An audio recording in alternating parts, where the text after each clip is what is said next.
একটি ছবি, শুধু একটা কাঁদতে থাকা শিশুর ছবি, যেটা বাড়িতে ঝোলালেই অদ্ভুতভাবে আগুন লেগে যায়। আর ভয়ানক ব্যাপার কি জানো, সবকিছু ছাই হয়ে যেত, শুধু ছবিটা থেকে যেত অক্ষত। 1980 দশকে ইংল্যান্ডে এক রহস্যময় ছবি খুব ভাইরাল হয়ে যায়। নাম ছিল দ্য ক্রাইং বয়। ছবিতে দেখা যায় একটি ছোট ছেলে কাঁদছে। যেসব পরিবার এই ছবিটি কিনে নিজেদের ঘরের দেওয়ালে ঝুলিয়েছিলেন, তারা একের পর এক একই অভিজ্ঞতা পেতে শুরু করে। হঠাৎ করে বাড়িতে আগুন লাগে, সবকিছু পুড়ে ছাই হয়ে যায়, ফার্নিচার, দেয়াল, বই, জামা কাপড় সবই। কিন্তু যখন দমকল কর্মীরা ছাইয়ের নিচে খোঁজ করেন, তারা দেখে দ্য ক্রাইং বয় ছবিটি ঠিকঠাক পড়ে আছে, একদম অক্ষত। বলা যায় সেই ছবিটির শিশু ছিল এক অনাথ, যার বাবা মা আগুনে মারা গিয়েছিল। আর সেই ছেলের আত্মা নাকি এখন ওই ছবির মধ্যে বন্দী।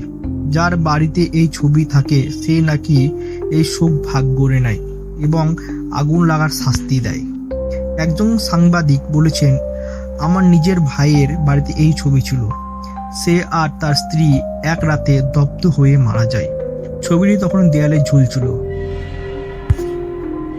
শেষমেশ British fire brigades the crying boy ছবিটি অভিশপ্ত ঘোষণা করে। লোকেরা সেই ছবি পুড়িয়ে ফেলে, ছুঁড়ে দেয় নদীতে। কিন্তু আজও অনেকেই এই ছবি গোপনভাবে রেখে দিয়েছে তাদের বাড়িতে। তুমি জানো না, তোমার পাশে ঘরে হয়তো দ্য ক্রাইং বয় ঝুলে আছে আর তাকিয়ে আছে ঠিক তোমার দিকে।